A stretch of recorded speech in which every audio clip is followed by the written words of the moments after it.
Hey, welcome to the table. So glad to have you joining us. My name is Khalil. My name is Sean. And I am a pastor in Albany, Oregon. I work with middle school and high school students. And Sean, what do you do? Well, as of mid-April, I have a totally new role. I was a pastor at Hope Church with Khalil, but I am now what would be called the next generation pastor over all of the Oregon ministry network of the Assemblies of God. So I basically pastor pastors, kids pastors, youth pastors, and it's a pretty cool gig. Super Brand awesome. new. Super awesome. Yeah. And we've been friends and been working together for years now. And so it's super exciting to see you stepping into a new role and to new things.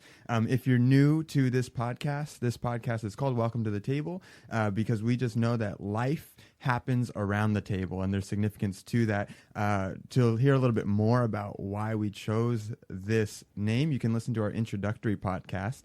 But this podcast is really just all about following Jesus in the midst of uncertainty. And even though there are uncertainties, it doesn't mean we can't be certain about some things. Right. And we know that this world continues to change. The culture around us changes. Yep. And we are just followers of Jesus seeking to navigate that and learn how to follow Jesus as life is happening. And we just are excited that you're on the journey with us. And we even have a special guest with us today that we're going to introduce in just a second. Yes, our special guest is Pastor Andrea Mendenhall. Hello. And I'm not going to steal any of your thunder. I would love for you to tell us what are some of the most important things that our listeners need to know about you. What do we need to know? Like your favorite ice cream, your favorite My color. favorite Starbucks order. Yep, Hello. maybe that might be a good thing to know. Yeah, no. So, okay, important things about me. So I have been in ministry for going on 7 years now. 5 of those years were in kind of an administrative support position. 2 of those years I've been pastoring. I'm a kids pastor now. So I've been loving Jesus for almost a decade, which has been pretty incredible. I did not grow up in a Christian home. So a lot of times that kind of background can color my perspective a little bit. And let's see, early 30s, single. Yeah, I think that's the high points. Well, I didn't hear anything about your ice cream, or your Starbucks drink, but those Cherry Garcia, peeps. are pretty. Those are good, very important things. Absolutely, and you are a Starbucks girl. I If will you vouch could for that. have a $20 gift card to anywhere, where would it be? Oh, Not like 200 or $20? $20,000 dollars, but 20. Just 20. jeez. Probably the Gap. Whoa! Oh, the Gap. That's Yeah, new. it's my jam. That's Awesome. new. If we had a mailing address, I bet you people would mail something. I was thinking this is I a would great way receive to it gladly. This is a great way to get our guests gifts. Just a Absolutely. mailing address and their favorite things. You can go ahead and 2817 Santiam Highway. No, Come on, I come love on. it. I love it. One of the reasons why we invited Andrea on, besides the fact that she's just a wealth of wisdom and knowledge at such a young age, but somebody who's in the trenches, somebody who has done ministry at a high level and done it really well. Not just Definitely. in the kids' men area, and I mean it from my heart. I mean it's true. Not just from the kids' ministry area, but in terms of training teams, building into people, discipling well, and then at the same time, Sabbathing well. And that's one of the things we want to dive into on this podcast is this idea of actually Sabbathing well. There is a large difference between Sabbath and taking a day off. Yeah. And as followers of Jesus, we're commissioned to, and even I would say commanded, obviously, with one of the 10 commandments being about Sabbath, to Sabbath, not just have a day off. Right. And so I think the first question we would have for you to just kind of get this thing rolling is, what does the Bible say about that? From your perspective, what has spoken to you through the scriptures, through the grand narrative of scripture about Sabbathing well? I love that. I think that's a great place to start. I did a little bit of a word study through the ESV prepping for this episode, and I think the one thing that stuck out to me the most about Sabbath was it was holy and set apart, right? Yeah. It's one of the things that marked the Israelites as something different, right? And I think that means that your Sabbath should be holy and set apart. And that doesn't mean that you spend all day, in your prayer closet. I think that means your Sabbath needs to look different than your Monday through Friday, your, whatever. That day, that should be a question that you ask yourself in preparation for your Sabbath. How's today going to look different for me? What boundaries am I going to have in place? Or what activities am I going to do? What am I not going to do? What's my availability going to look like? I think when you start thinking about Sabbathing. Yeah. So interesting question that I might have here, and a lot of people might have here, is you mentioned, Sean, the difference between having a day off and a Sabbath. Right. And I think a lot of people might think, okay, what is Sabbath if it's not a day off? If it's not just taking a day to not work? Because traditionally, I've even heard Sabbath is not working.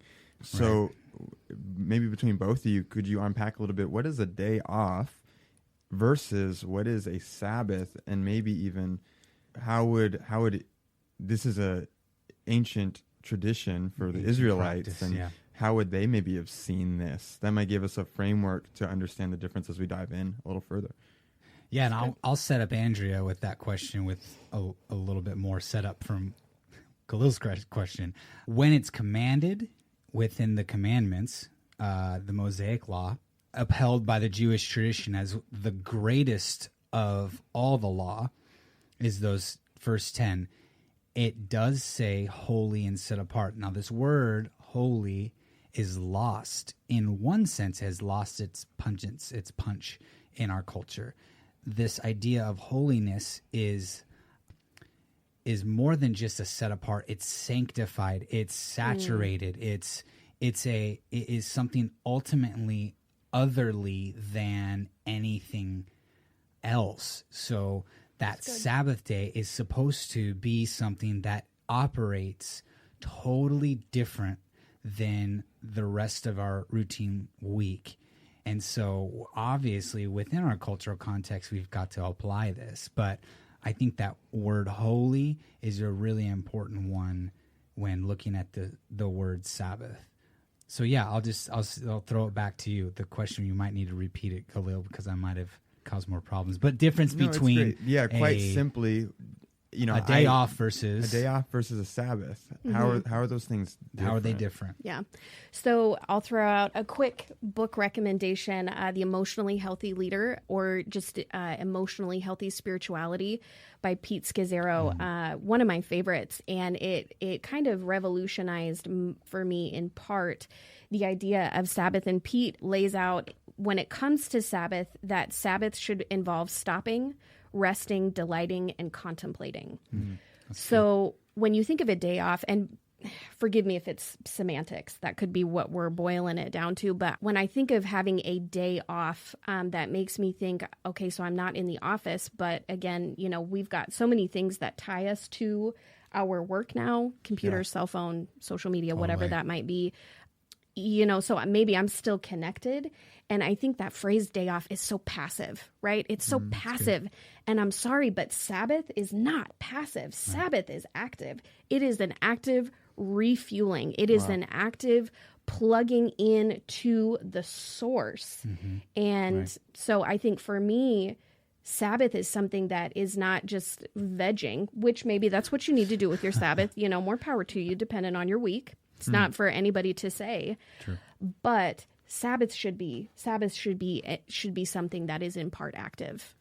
I love that. You even mentioned the idea of delighting and delighting in the Lord. And I think in the midst of what you were saying, what really stood out to me is just simply the intentionality of it all. Yeah. I mean, 100%. Right now, in our current circumstance, especially with COVID-19 and just a lot of people not even able to work in some ways, and kids home from school, there's a lot of time at home. There's actually a lot of downtime. And so we, in some ways, maybe have more downtime than ever, but that doesn't mean that it's intentional or that we're doing anything with it. And I'm always kind of struck by that thought that I've had days off where I vegged out or watched TV or passively scrolled through social media, and I'm actually more tired. Right. So even in the midst of a day off, it's different than a Sabbath rest in that you might not even leave restful. You might actually leave restless. Right. It's good. And that's some of it. Like for me, I always think about, the people that really enjoy mowing their lawns on Saturdays. Well, for me, that would not be Sabbath. I absolutely hate yard work. Okay. So like a lot of times we tie those types of things to our day off or to our Sabbath. Oh yeah, our Sabbath. Right. So that means I get done all these other things that I didn't get a chance to do during the week because of my other job, Right. which is not Sabbath. No. So there's a lot of things that I need to get done, but I'm not going to do those things in the name of Sabbathing. I'm going to do those things in the name of responsibility. Right. I don't know if you had any thoughts on that, Andrew. No, either. that's really good. Again, Pete Scazzaro talks about paid and unpaid work. And so I'm not going to do laundry on my Sabbath. Right. Ain't nobody got time for that. Right. I am not going to, if I had any items that needed to be dry cleaned, which I don't because I'm a millennial. I'm not doing dry cleaning. Like Everything in one load. right? Yeah. Come on now. Right. So there are those things, right? Because you're right, Sean. Like mowing the lawn could be just nails on a chalkboard for somebody. Now, for my, it's funny. Somebody comes to mind. For somebody that I know, that is the most peaceful time they get. Right, They get on their little mower and they're just making their rounds and pressing in and praying and that for them is refueling, delighting, right? So I think that's a good thing to remember, which takes planning on our part. Don't take your Sabbath time and fill it with errands because, again, that might not be something that is going to recharge you, refuel you. And that was the point. The Lord took 6 days and he spent those 6 days creating, right?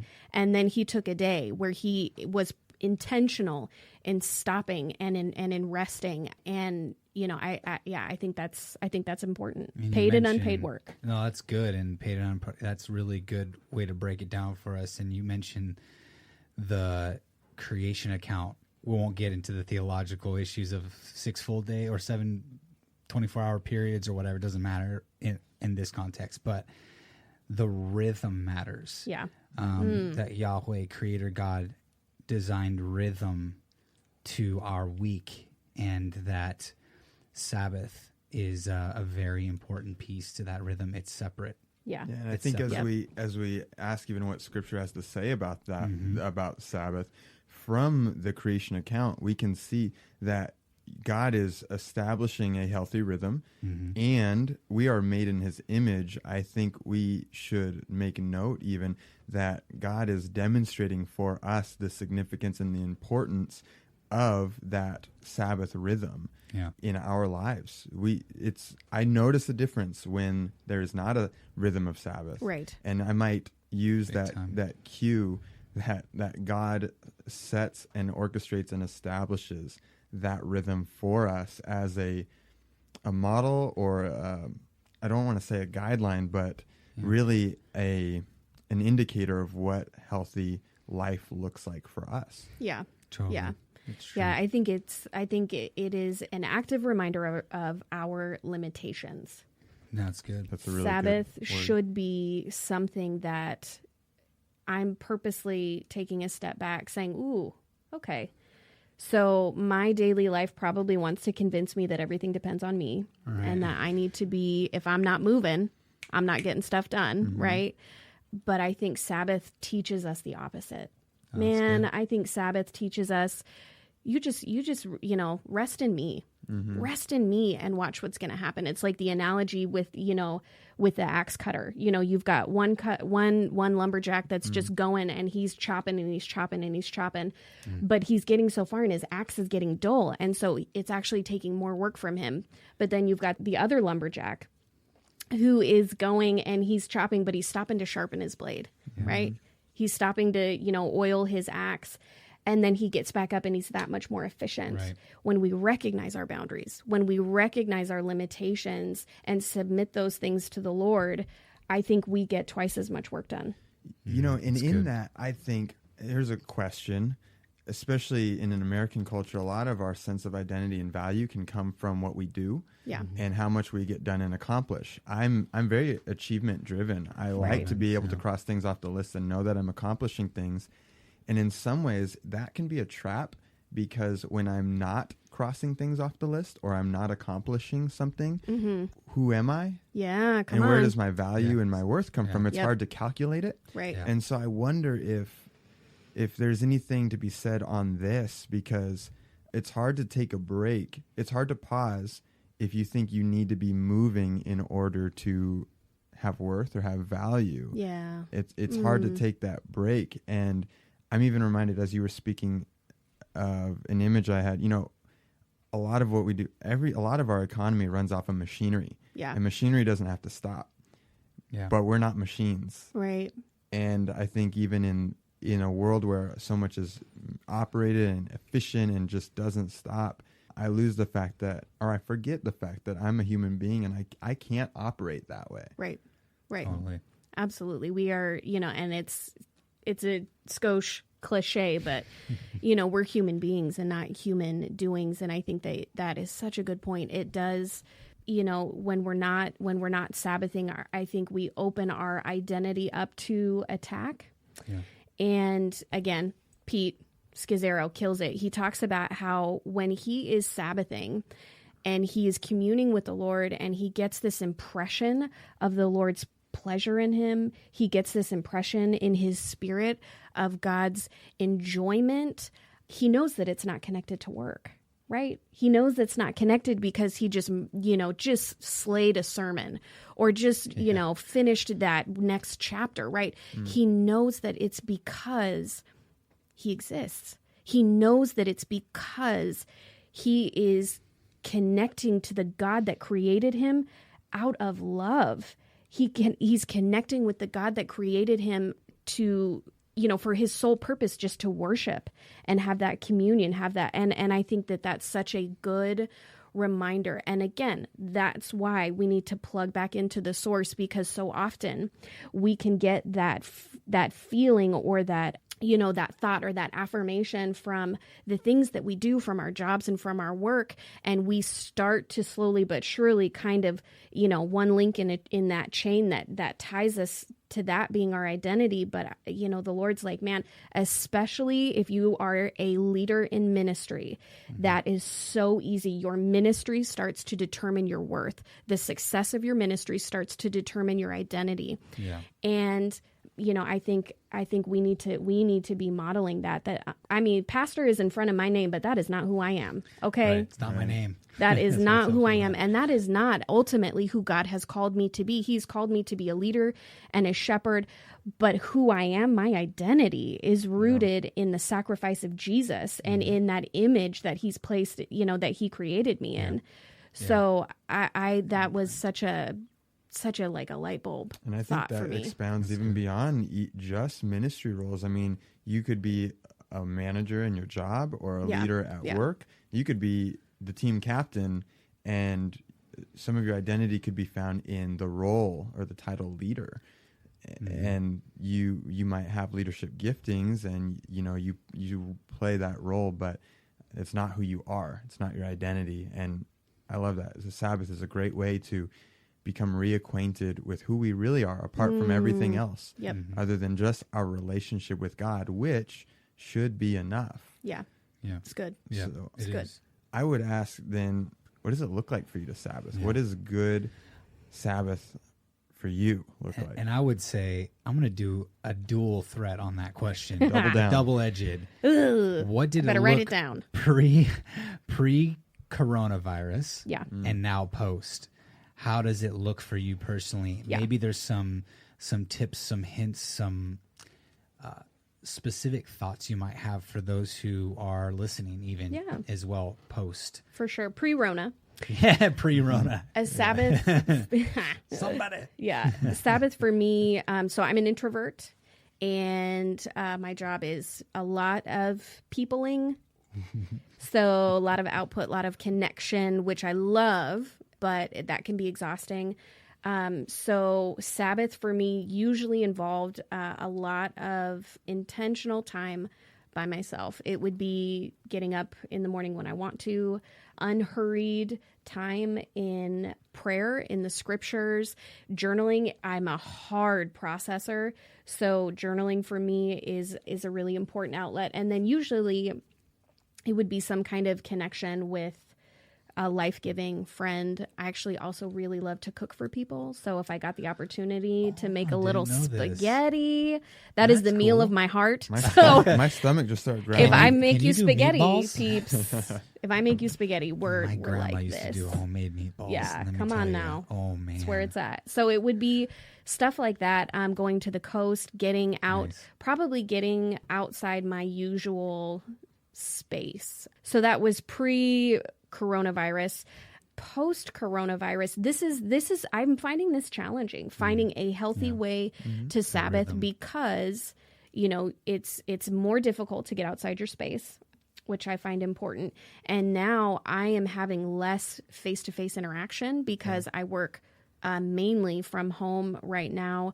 So my, people tank is, I have more space for that. And so it's not a literal people tank. Not a literal people tank. And we'll my vouch emotional for that tank. Because Andrea popped into my office. I know I'm interrupting her right now. I'm still at the office right now at my former job, which is great. But she popped in and she was definitely missing some people. Yeah. I was so stoked to see you guys. She was stoked to see people around. So that's the truth. Yeah. So it's definitely, I'm having to be more intentional in connecting with people that fill me up. That's a good point. It's really, and I know that we're hearing a lot of that right now.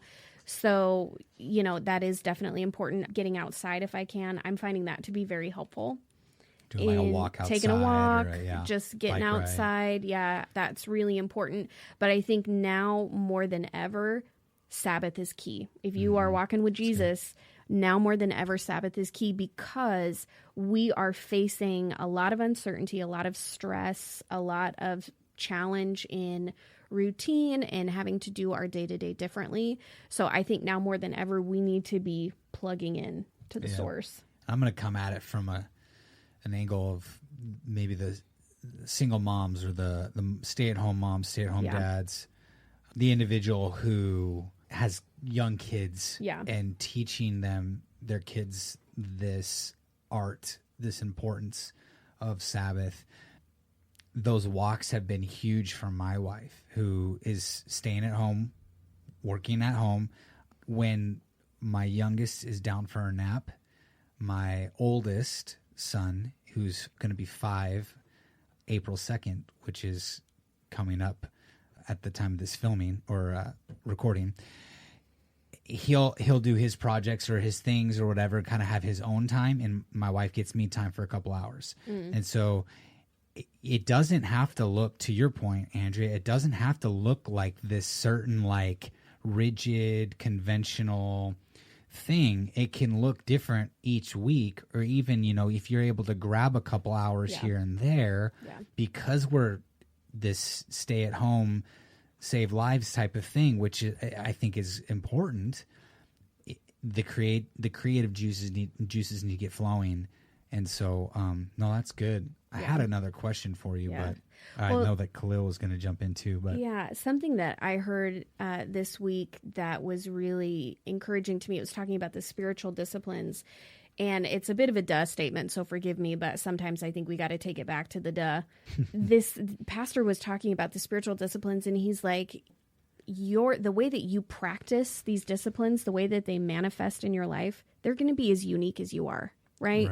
So I think often when we talk about Sabbath and we're talking about our practices, those are descriptive, not prescriptive. Right. So it doesn't have to look any, certain way. I think it's awesome to get ideas and everything. But again, know thyself, figure out what you need and seek the Lord. Jesus should have a very large say in the way that your Sabbath goes down. And was it Matthew 12:8 when he and the disciples are walking through the grain field, and the Pharisees, they have a cow because the disciples need a snack. And Jesus is like, whoa, the Son of Man is Lord of the Sabbath. Mm-hmm. Yeah. So I just would encourage whoever is listening, invite Jesus into that. Even into the Lord, how do you want this to go down for me? It's so good. And you just talked about knowing yourself. And that might be a topic that we need to tackle even on this podcast. We've chatted a little bit about that. Just knowing ourselves and how we're wired and how God has created us is important in understanding this. I think you kind of have touched on this, but it's still a question I could imagine asking. How is this spiritual? I mean, how are these things like going for a walk and, maybe for some it's a reading or it's whatever. How are these things helping you grow in your relationship with God? Because I think of the intentionality of Sabbath is meant to help us grow in that relationship. Mm-hmm. So how do you see that connected? Yeah, I think so. Like nature, right? I enjoy getting outside because I think for me it gives me time to contemplate. I've got that time where I can just really think, and it might not be specifically like mulling over a particular passage or something, but it just gives my brain some room to kind of process and sift through, seek the Lord in some things. And it also helps me delight in the Lord and remember, like, okay, so where I walk, I walk through a grove of hazelnut trees, right? Nice. So, I mean, it's right there. You are surrounded by nature, and maybe you live in town, right? So that our situation is different, but still, getting outside, breathing the oxygen that the Lord created for your lungs, right? And I think that just really helps. And then, if you're reading a novel or watching a movie or doing something like that, I think that's a way that we can delight in the creative gifts that God has given other people. Mm-hmm. That's a way that we can do that. For me, I love to serve. I love to help others. That's a way that I love people. #Enneagram 2. So if I'm able to cook or, make cookies for somebody, like that's an expression of love for me. And so I have to be mindful of that because I have a tendency to overextend. Yeah. So my Sabbath won't always look like that. But I think those are the ways that I design. But that does, that last one even, that connects you to the nature of God. Yeah. That there's a nature of generosity and hospitality and some of those things. So that's great. And you can... There can be a breaking point where you are no longer Sabbathing. The thing that you love to do is actually becoming a thing that you feel like you have to do. That's true. That's being mindful of that. Yeah, again, know yourself. Know those triggers. Know those things where you just gotta, kind of put that loving boundary in place. Yeah. Yeah. So.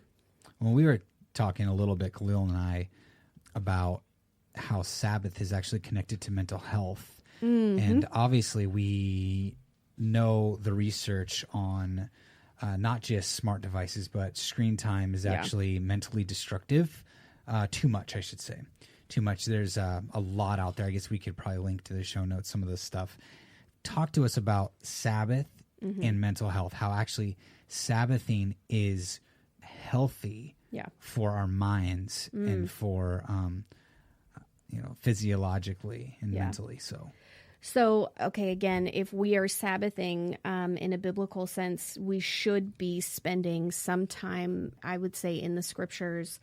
If worship, like music, is your jam, no pun intended, Paul talks about how we need to renew our minds. And I don't necessarily ascribe to the idea that reading a scripture is going to cure your anxiety because your brain has a chemical issue happening. I think, we need to do what we need to do to stay well and to stay safe and to stay healthy. But I do think there is something to getting into the Word, remembering that the Word is alive and active, that it is our direct connection to who God says we are, to what He says about our lives and the world that we live in. And so I think that helps. I think Sabbath helps with stress. If we are being intentional about disconnecting from the some of the responsibilities that we're able to, I think that helps. stress right now, I'm sure stress and anxiety, especially in the current situation we're in, probably are the number one things that people are dealing with. And I think, just again, getting outside, and I mean, the mental health benefits of being in nature, of, doing something creative. If you're somebody that you get recharged by, drawing, painting, writing a poem, writing a song, whatever, right? Like connecting with that piece of yourself, those are all really, really good, safe, healthy outlets, that can benefit your mental health in innumerable ways. Yeah.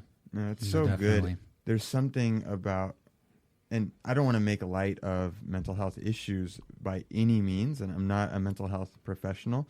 So, but, as anxiety is on the rise and depression is on the rise, and amongst our younger generations, millennials, and the rates of attempted suicide have gone up. And, these are things that are difficult and hard, but in the midst of that, we also see that there's a lot of people that are not finding this rhythm of rest and Sabbath and connectivity and connection with God. Yeah. And it's amazing. I can only speak for my own life, but when I'm going through anxiety and stress and overwhelm, and I feel like I need to do more, actually taking the time to stop and allow God to be enough and to trust him with my circumstances, and to see that he's actually bigger than them and he's got them in control, how recalibrating it is and how it resets me in so many ways. And right now, I even think when we detach from the things around us, the work and the tasks and the busyness and all of those things, it helps us remember and realize what it means to be truly human. Yeah. To just be human, to belong to God, to be in his presence, and to be known by him. Yeah. And with our stay-at-home policies and stuff that we have with COVID-19, I have found, I was talking to Sean about this privately, but I was saying my regular rhythm for the week looks totally different. Right. My normal outlets and the way I serve and how I express myself and and ministry time, all of that is radically uprooted. And so it's really forcing me to rediscover in a new way who I am apart from those things. Oh, that's, yeah. And that is not a bad thing. Mm-hmm. Right. In fact, I'm very much an opportunist, and I see the opportunity in the midst of right now is, wow, my regular life may have been uprooted. So now who am I apart from all of those things? Yep. And spending time in God's presence is really the only way I know how to find that answer. That's good. And that comes back to having this rhythm of Sabbath throughout our week. Yeah, that's really good. There's a book called The Rest of God by Mark Buchanan. Shout out Mark Buchanan, because I am believing that one day you will hear this podcast. Yep. That I actually, Sean just mentioned it one day, I think in a staff meeting. Probably, yeah. And I picked it up, and it's been a few years since I've read it. But Mark Buchanan, he talks about a Sabbath lifestyle. And it's really beautiful, this idea of, catching moments of Sabbath on a daily basis, right? We have that one day that's set apart, right? But again, Sabbath is a holy set apart time. And so kind of helping with that is find a way to practice a little bit of Sabbath every day. Okay. So something that I do when I am off work, when I'm closing my computer, done for the day, I put my phone on Do Not Disturb. I just hit that little moon, right? That's good. And it's like it just, there's something inside of me that shifts, and I feel like I can take a deep breath, and I can step away a little bit and not be so tied. And so, Khalil, I think what you're talking about, finding these opportunities, finding these moments inside of this great big moment that we're in to reconnect to who we are. I think we need to capitalize it. I know for myself that the Lord is like, girl, do not waste this time. Do not waste this moment in history, that I want to do some things in you that could not happen any other way. Right? God makes he creates these moments and these circumstances and these situations. And, now God did not create COVID-19. Like, that's not what I'm saying at all, but he uses bad things for our good sometimes. And I think for a lot of believers, this is an opportunity. This is a chance that we may never have again to pull back, to reset our So good, identity. And just find a way on a daily basis to be plugged into that source. I think God has a depth that he wants to bring in our souls. He has a depth that he wants to bring into our lives through this. And I think we would be remiss if we just let it pass by. That's so good. That's such a great word. And that's so encouraging for us to think that this is gives us an opportunity to reconnect with our source in a way that we might not otherwise have. And thanks so much for sharing. I'm encouraged, Sean. I don't know about you. Big time. But Big time. I just want to say thank you. Encouraged and challenged. Yeah, Appreciate thanks it. for coming on. And we are so blessed by your perspective and for sitting around the table with us on this. Yeah. This is so great. I hope you'll come back on sometime. I would love to. I mean, honestly, it's a privilege. Anytime I get to have a conversation with the two of you, I know I always walk away with a broader perspective. And, these things are just, I think we need to have these types of conversations right now. We need each other. Yeah. for that. Yep, we need one Community. another for sure. Thank you, Andrea.